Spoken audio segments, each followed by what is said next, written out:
And I look over at the cop, and he goes,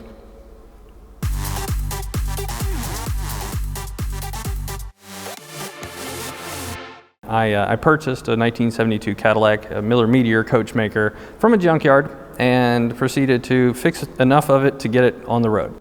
And met some friends and decided, we should go to this huge Hearse event in Lancaster, Pennsylvania. We put side pipes on it, neon and a stereo and a few other things. It was the 90s. So we drive to Lancaster, Pennsylvania in a car that never had a single option on it. So manual windows, manual door locks, no air conditioning, but 2,000 or 3,000 watts of stereo pushing through a pair of 15s that were in a casket. The event we were going to were a bunch of funeral directors and very astute members of society that collected these, funeral cars, and they would sit around, and much like you would go to a Corvette meet, you see a bunch of old dudes with their Tommy Bahama shirts on and their hats and their docksiders without socks. They would discuss why this was the wrong screw because it's a Phillips head in a 1952 Packard when it should be a straight head because they didn't start using these till 1958 or whatever minute detail nobody cares about. We arrive and are promptly put to the Wall of Shame. Now, the Wall of Shame is, the Isle of Misfit Toys of the Hearse community, as it were. So I think there were 6 of us. My friend Adam, who's also from here, has, at that point, one of the ugliest cars I've ever seen in my life. It is a 1982 Buick.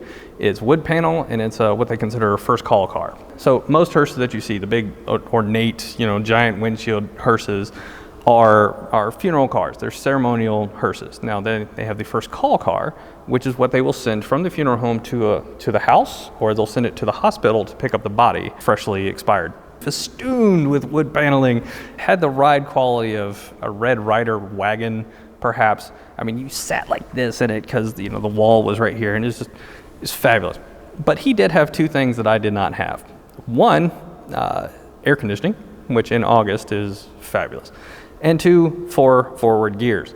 Mine is 1972, so it has a 472-inch engine in it and a 3-speed. His has a boat anchor that spins called a 307 with a 4-speed behind it and air conditioning.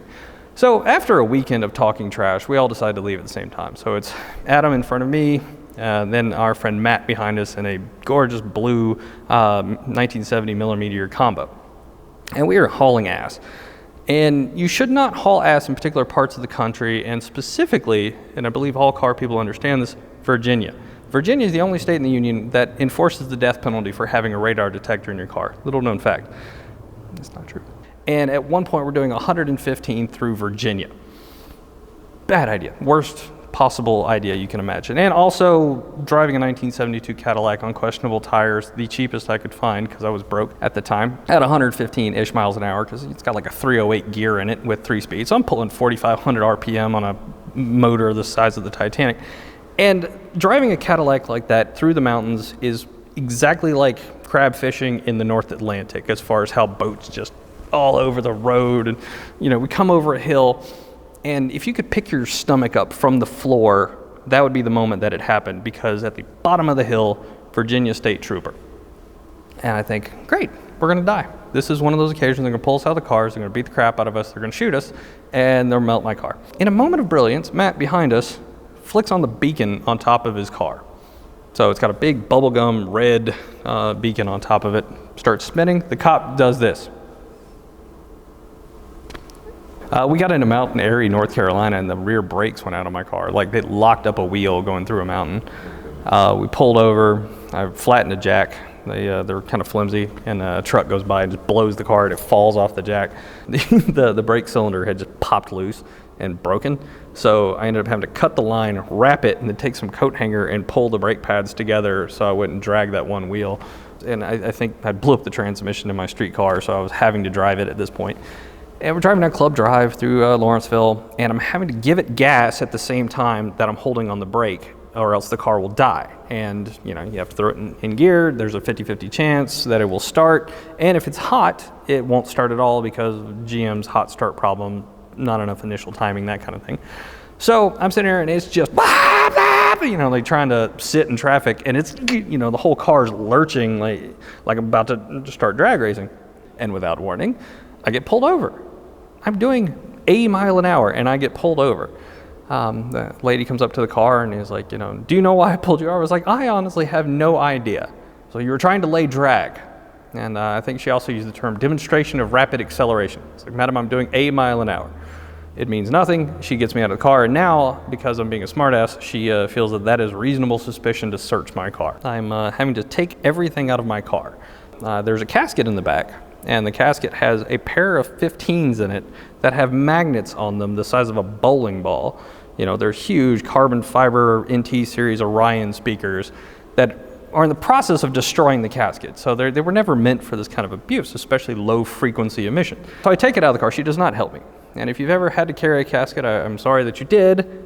I do it more often than most people, I think, because I own a few. The front of it has 150 pounds of speakers, and the whole thing is hardwood, so it probably weighs 200 pounds by itself, and so I have to drag this damn thing out of the back of the car, set it on the ground without scratching it. And she searches my car, spends half an hour crawling all over it, searching it, doesn't find anything, obviously. I'm sober as a jaybird, and that's it. She just leaves. And I'm sitting there on the side of the road with this casket sitting there, and nobody is your friend. Like, even the most obtuse person, you know, your strangest goth, you know, the Azrael Abyss working at the Cinnabon at the mall, isn't going to stop and help you pick up this damn casket. So as people are driving by, occasionally you'll get the honk. Sometimes you might even get a wave, but nobody sees you, you know, trying to muscle this thing into the back of the car. It was just a wretched experience. You know, when the Hearse people get together, we tend to drink a bit. So car shows then became an adventure in excess. So I took a futon mattress and I threw it in the back of my car. Now, my wife had had surgery, had a lower back surgery, and you know, American medical system is so great that hiring an ambulance to take you anywhere is just not a great idea if she needed to be face down for the trip back home. I have a futon mattress in the back of my car. So I drive to beautiful Eastside Medical Center in lovely downtown Snellville, Georgia, and I park right by the patient, you know, checkout area. And I go inside and I sit down, and I'm just sitting there. I grab something out of the vending machine, and there's a hubbub. You can hear the hubbub. It's a quiet whispers of desperation kind of thing. And a nice matronly old woman comes over and is like, "Sir, we're gonna need you to move your car." And I'm sitting there, and I'm something happens to you when you drive a car like this. It changes a man, like, because at that point you're like, no, I'm not going to do what you tell me. So no, I'm not moving my car.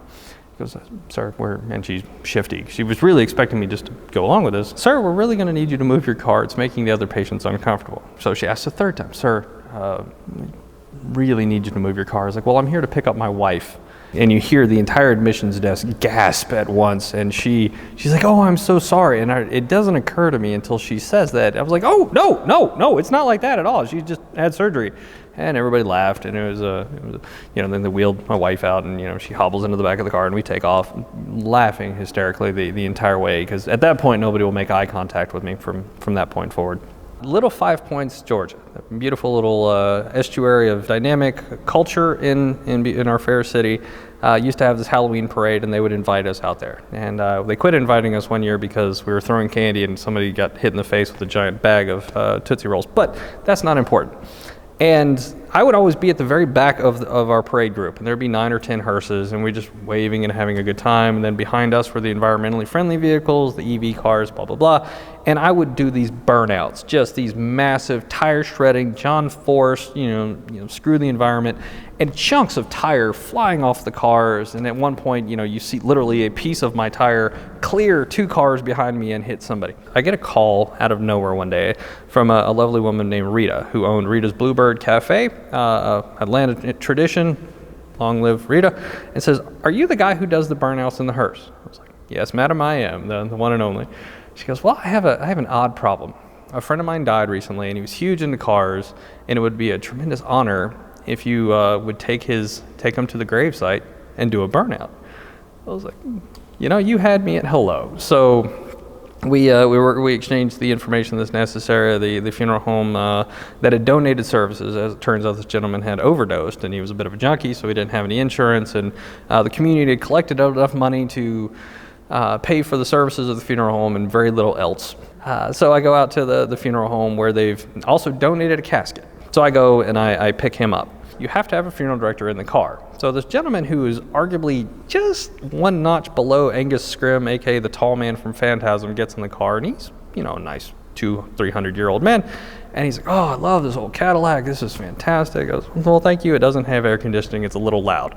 And I don't hear anything else he says from that point forward because, the exhaust. And Rita is leading the procession, and then it's me, and then there's like 3 of my friends in their hearses because we're like, well, let's do this together. Why not? And we'll do a little shell game, and let's, if somebody wants to try and steal the body, they have to figure out which car it is. And they've blocked traffic in both directions, and Rita pulls off, and I look over at the cop, and he goes, he gives me that smirk of like, do it, man, do it. I'm like, this may be one of the greatest moments of my life. I have a cop encouraging me to do a burnout with a dead body in the back of my car, and obliterate is a word that you could use to describe what happened to the tires for this. There were still tracks 6 months later from this, just because I just stopped and just held it to the floor until it felt like stopping. Drive through Atlanta, we end up at the West End of this gorgeous mausoleum.